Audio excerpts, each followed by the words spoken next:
हाँ तो नमस्कार मेरे प्यारे साथियों, स्वागत है आप सभी के पाई क्लासेस के इस यूट्यूब चैनल पे।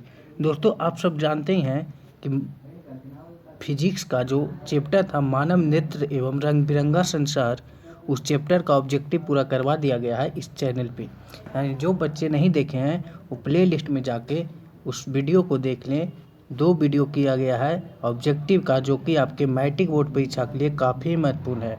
तो जो भी छात्र मैट्रिक बोर्ड परीक्षा 2022 में देने वाले हैं वो बच्चे उस वीडियो को जाके जरूर देखें। आज की इस क्लास में हम डिस्कस करने वाले हैं मानव नृत्य एवं रंग बिरंगा संसार से जो सब्जेक्टिव क्वेश्चन आता है उसका रिवीजन करवाने वाले हैं। काफ़ी इंपॉर्टेंट क्लास है, सभी लोग एक बार शुरू से अंत तक क्लास को कंटिन्यू करिएगा। अगर आपको कोई प्रॉब्लम होगा तो कमेंट सेक्शन में कमेंट कर दीजिएगा। तो जो भी स्टूडेंट चैनल पे पहली बार आ जाए हैं, न्यू हैं, वो चैनल को सब्सक्राइब करके बगल वाले बेल आइकन को प्रेस कर देंगे ताकि आपको टाइमली नोटिफिकेशन चला जाए। तो चलिए आज का क्लास स्टार्ट करते हैं।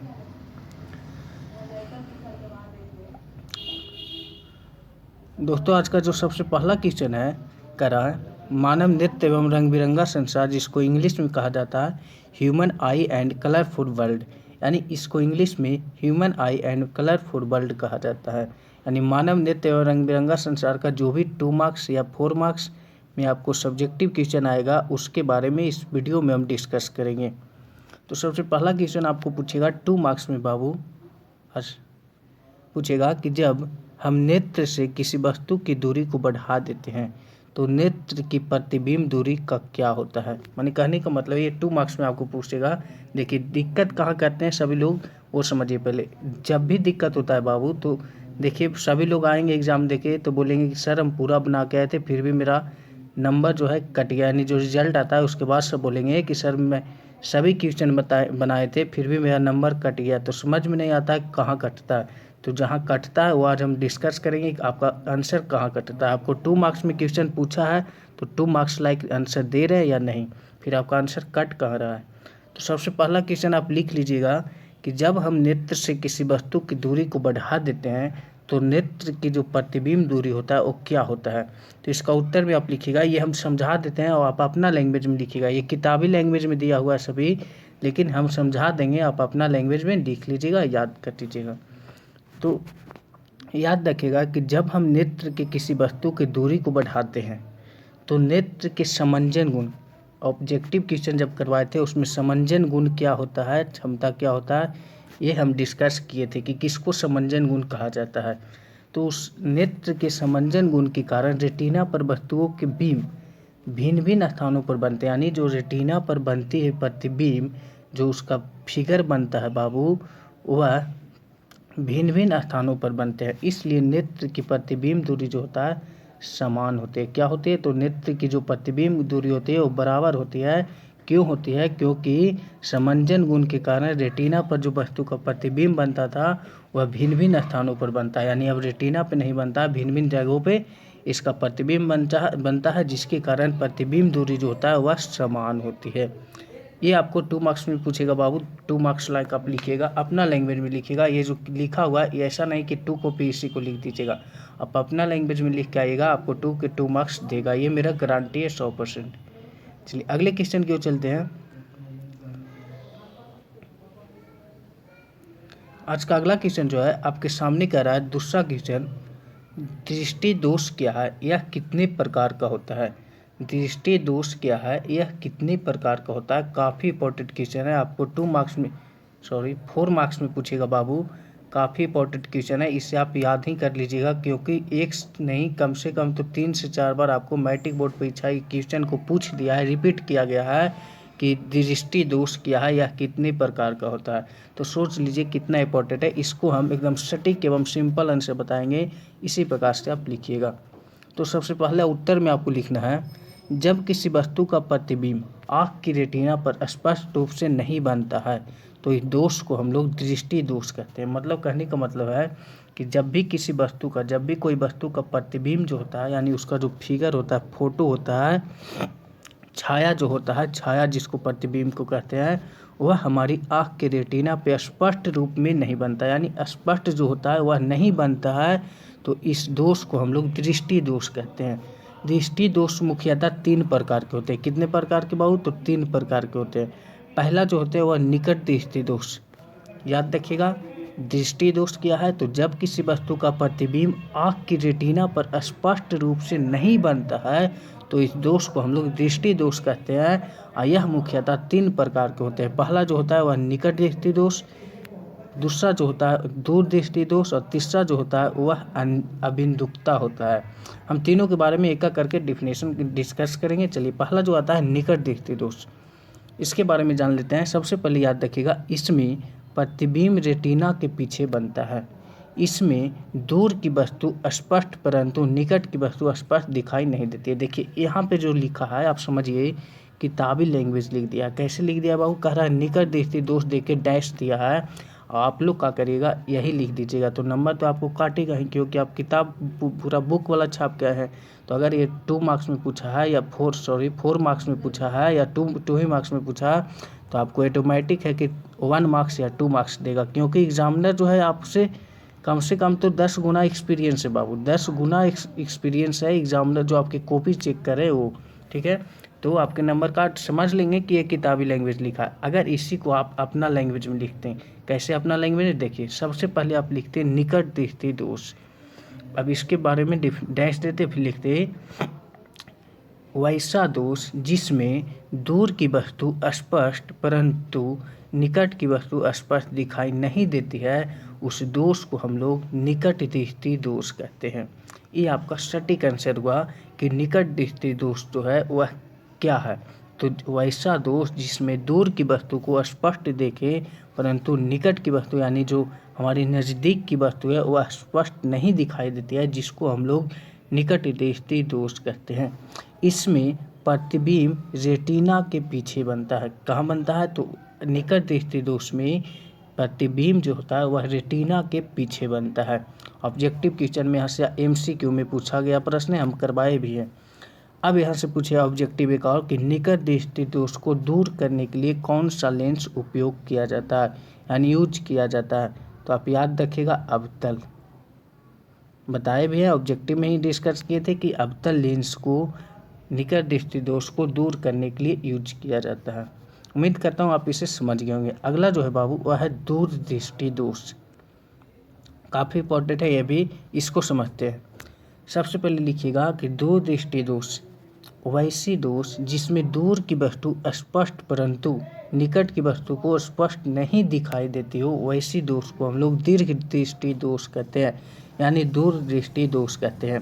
अब समझिए, दूर दृष्टि कहने का मतलब बाबू देखिए कि यहाँ पे एक देखने के लायक मतलब एक कॉमन सा चीज़ मिल रहा होगा कि इसमें दूर की वस्तु स्पष्ट देखते हैं।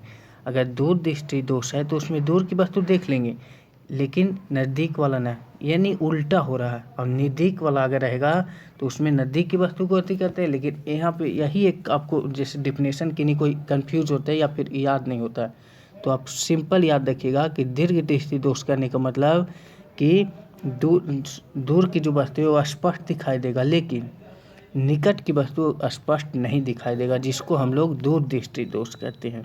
ठीक है दूर दृष्टि दोष, लेकिन निकट की वस्तु को ही नहीं देखता है, तो यानी अपोजिट होता है, उल्टा होता है। इसे आप याद रखिएगा, इससे इस कॉमन सेंस से, ठीक है। इसमें बाबू प्रतिबिंब रेटिना के पीछे बनता है, ठीक है।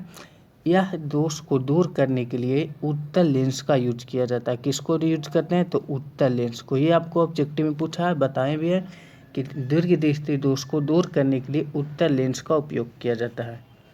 चलिए अगला जो है दोष वह है अबिंदुकता। अबिंदुकता किसे कहते हैं, तो आँख की लेंस में सम्मिलित के अभाव के कारण किसी एक वस्तु का प्रतिबिंब एक ना बनकर कई बनने लगते हैं। इसमें कोई भी वस्तु स्पष्ट दिखाई नहीं देते हैं। मैं समझिए इसको कैसे लिखना है, ये आपको किताबी लैंग्वेज में दिया है, हम इसलिए इसको लाए हैं ताकि आप समझ सके क्वेश्चन कैसा रहता है। ये नहीं कि हम यही आपको लिखने का रहे, ऐसा नहीं करिएगा, ये मिस्टेक कभी मत करिएगा, ठीक है। जो हम बता रहे हैं वो लिखिएगा, अपना लैंग्वेज में लिखिएगा, हमसे भी आप अच्छा लिखिएगा, वो अच्छा रहेगा। जितना आप अपना लैंग्वेज में लिखिएगा उतना आपके लिए बेहतर होगा, अच्छा मार्क्स आएगा। तो अबिंदुकता किसे कहते हैं, सबसे पहले आप लिखिएगा कि आँख की वैसा दोष, यानी अबिंदुकता जो है यह एक दोष है। तो वैसा दोष जो आँख की लेंस में सम्मिलित के अभाव के कारण, किसके कारण, तो सममिति के अभाव के कारण किसी एक वस्तु का प्रतिबिंब एक जगह न बनकर यानी एक जगह न बनकर अनेक जगह यानी एक न बनकर किसी वस्तु का प्रतिबिंब एक न बनकर एक से अधिक बनने लगे तो इसे हम अबिंदुकता कहते हैं। किसको कहते हैं, तो समझिए पहले, लेंस अबिंदुकता उसको कहते हैं वैसा दोष जो आँख की लेंस की सममिति के अभाव के कारण किसी एक वस्तु का प्रतिबिंब एक न बनकर एक से अधिक अगर बनने लगे यानी एक से ज़्यादा बनने लगे तो उसको हम लोग अबिंदुकता कहते हैं। अब समझिए अबिंदुकता का मतलब, एक अगर कोई वस्तु है, देखिए समझिए कि ये कोई वस्तु है, ठीक है, इसका प्रतिबिंब आप यहाँ से देख रहे हैं, इसका प्रतिबिंब एक नहीं 2 3 बनने लगा, ठीक, 2 3 बन रहा है। ऐसे एक बनता तो आप देख लेते, 2 3 बन रहा है, ये प्रैक्टिकल आप देख सकते हैं। तो आपको क्या स्पष्ट दिखाई देगा, नहीं देगा। यही आपको लास्ट लाइन में लिखा है कि इसमें कोई भी वस्तु स्पष्ट दिखाई नहीं देता। तो ये लिखने का कारण हुआ कि आपको 2 मार्क्स में पूछा है तो 2 मार्क्स लाइक लिखिएगा ताकि आपको समझ में आ जाए ग्रामर को, नहीं बच्चा समझा है। चलिए अगले की ओर बात करते हैं। अगला जो है क्वेश्चन, आज का जो अगला क्वेश्चन है वह है, हम बहुत निकट से पढ़ने में कठिनाई क्यों अनुभव करते हैं। माने कहने का मतलब है, हम अगर कोई जो पढ़ते हैं वह निकट से पढ़ते हैं तो उसमें कठिनाई क्यों अनुभव करते हैं। ये क्वेश्चन आपको ऑब्जेक्टिव में भी हम करवाए थे बाबू, ये क्वेश्चन आपको ऑब्जेक्टिव में भी करवाए हैं कि अगर हम पढ़ते हैं तो निकट से पढ़ते हैं तो क्यों कठिनाई अनुभव करते हैं। तो सबसे पहले आप समझिए क्या लिखा है बुक में। तो नेत्र लेंस अपनी क्षमता और गुणों के कारण फोकस दूरी को कुछ सीमा तक बदलता है, पर एक निश्चित सीमा से नीचे तक फोकस दूरी को यह नहीं बदल सकता। यदि कोई वस्तु आँख के बहुत निकट हो तो इसमें इतना परिवर्तित नहीं होता कि उसे ठीक देखने में सहायता दे, इसलिए हमें वस्तु निकट से पढ़ने में कठिन। मतलब कहने का मतलब है कि अगर हम पढ़ते हैं बुक तो निकट से पढ़ते हैं तो साफ उसका प्रतिबिंब जो है साफ नहीं बनेगा, क्योंकि इसका मिनिमम जो है वह 25 सेंटीमीटर है बाबू। स्पष्ट देखने के लिए मिनिमम जो है वह 25 सेंटीमीटर दूरी है। और अगर आप इससे भी कम कर दीजिएगा, इससे भी जब कम कर दीजिएगा तो ऑटोमेटिक है कि आपको पढ़ने में कठिनाई महसूस होगा। वही आपको सिंपल यही समझना है। इतना जो लंबा लिफाफा लिखा है उतना आपको नहीं है, आपको 2 मार्क्स में पूछेगा, ठीक है। अगर 4 मार्क्स में पूछ देगा तो आप जो समझ रहे, कॉमन सेंस से जो समझ रहे वही लिखिएगा अपना लैंग्वेज में, नहीं कि इसके लैंग्वेज में। कहने का मतलब है कि नेत्र लेंस की जो क्षमता और गुण के आधार पर जो इसका फोकस दूरी है बाबू, उसको एक सीमा तक बदलता है, यानी इसका जो सीमा उससे ज़्यादा बदल देता है। एक निश्चित सीमा के नीचे तक फोकस दूरी को नहीं बदल सकता। यानी कहने का मतलब है इसका जो सीमा है उससे नीचे नहीं बदल सकता, लेकिन ये बदल देता है। हम लोग 25 सेंटीमीटर उससे ज़्यादा ले जाते हैं तभी ना नज़दीक से पढ़ते हैं, तो कैसे होता है। यानी वही कह रहा है कि अगर नहीं बदल सकता, अगर नहीं बदलेगा तो ऑटोमेटिक है कि यह कठिनाई उत्पन्न ही होगा। अगर 25 सेंटीमीटर से प्लस या यहाँ तक देखते हैं तो कोई दिक्कत नहीं है। चलिए अगले क्वेश्चन की ओर चलते हैं। अगला क्वेश्चन जो है वह है, वृद्ध लोगों को पढ़ने के लिए प्रायः चश्मा लगाना पड़ता है क्यों। तो वही बताए कि अभी कॉमन सेंस बताए बाबू कि उसका जो वर्ष आयु के अनुसार जो दृष्टि की निकट बिंदु होता है वह इतना हो जाता है। युवा अवस्था में समान के लिए इतना होना चाहिए, अगर इतना है तो सही, अगर इतना हो गया तो समझिए एज के अनुसार ये बढ़ रहा तो ऑटोमेटिक उसको साफ नहीं दिखाई देगा। उम्मीद करता हूँ ये समझ गए होंगे। चलिए अगला जो क्वेश्चन है, अगला क्वेश्चन देखिए, कह रहा है काफ़ी इंपॉर्टेंट क्वेश्चन, ऑब्जेक्टिव यहाँ से आता है। देखिए अगर आप पॉलिटेक्निक, पैरामेडिकल या फिर ITI प्रवेश परीक्षा की तैयारी कर रहे हैं, आपके कोई भाई बंधु या साथी भी, तो आप रफ्तार क्लासेस इंडिया चैनल पे उनको शेयर कर सकते हैं। जो भी जिनको भी पॉलिटेक्निक, पैरामेडिकल या फिर ITI से संबंधित ऑनलाइन क्लास करना हो तो आप इस व्हाट्सअप नंबर पर संपर्क कर लेंगे, ठीक है। उनको ये नंबर भेज देंगे या आप ही मैसेज कर दीजिएगा, आपको हम लिंक भेज देंगे, आप वहाँ से ज्वाइन हो जाएगा। प्रतिदिन आपको एडवांस मैथ या फिर कि कोई बच्चे मैट्रिक का ही जो होते हैं वो एडवांस लिए हुए रहते हैं, एडवांस मैथ लेते हैं ऐच्छिक विषय में। तो जो भी स्टूडेंट एडवांस मैथ लिए हैं वो हम रात को 8 बजे प्रतिदिन एडवांस मैथ का क्लास लेंगे। तो जो भी इच्छुक स्टूडेंट है वो क्लास 8 बजे रात को क्लास कर सकते हैं। कहाँ पे? तो रफ्तार क्लासेस इंडिया पे। चैनल का लिंक आपको दे देंगे नीचे, या फिर आप डायरेक्ट व्हाट्सअप कर लीजिएगा, वहाँ पे शेयर कर देंगे। अगर ऑफलाइन क्लास करना है पॉलिटेक्निक, पैरामेडिकल या ITI इंट्रेंस की, तो आप पाई क्लासेस गया में आ सकते हैं, गोलबीघा में या बाईपास पे, जहाँ पे बैच स्टार्ट कर दिया गया है। टाइम आपका ओवर हो रहा है, आप आके क्लास ज्वाइन कर ले पाई क्लासेस पे। कहता है किसी अंतरिक्ष यात्री को आकाश नीले की अपेक्षा काला क्यों प्रतीत होता है। मतलब कहने का मतलब ऑब्जेक्टिव पूछता है यहाँ से कि कोई भी अंतरिक्ष यात्री को आकाश जो होता है नीला की अपेक्षा काला दिखने लगता है, यह क्यों? तो आप याद, ऑब्जेक्टिव में डायरेक्ट पूछेगा, यहाँ पे 2 मार्क्स लाइक लिख दिया है। तो याद रखिएगा, अंतरिक्ष यात्री आकाश में उस ऊंचाई पर होते हैं जहाँ वायुमंडल नहीं होता है। माने वहाँ पे जहाँ पे अंतरिक्ष यात्री रहते हैं वहाँ पे आकाश में वायुमंडल की अनुपस्थिति के कारण, यानी उपस्थिति नहीं होने के कारण नहीं वहाँ कोई प्रकीर्णन हो पाता, यानी वायुमंडल है ही नहीं तो प्रकीर्णन कैसे होगा? नहीं होगा। इसलिए उन्हें आकाश नीला नहीं बल्कि काला प्रतीत होता है। सिंपल आपको ऑब्जेक्टिव में पूछेगा, इस लंबा लिफाफा याद नहीं रखना है, याद रखना है कि वहाँ पे वायुमंडल नहीं होता है जिसके कारण प्रकीर्णन नहीं हो पाता है। इसलिए अंतरिक्ष यात्री को आकाश नीले की जगह काला दिखाई देता है। चलिए अगले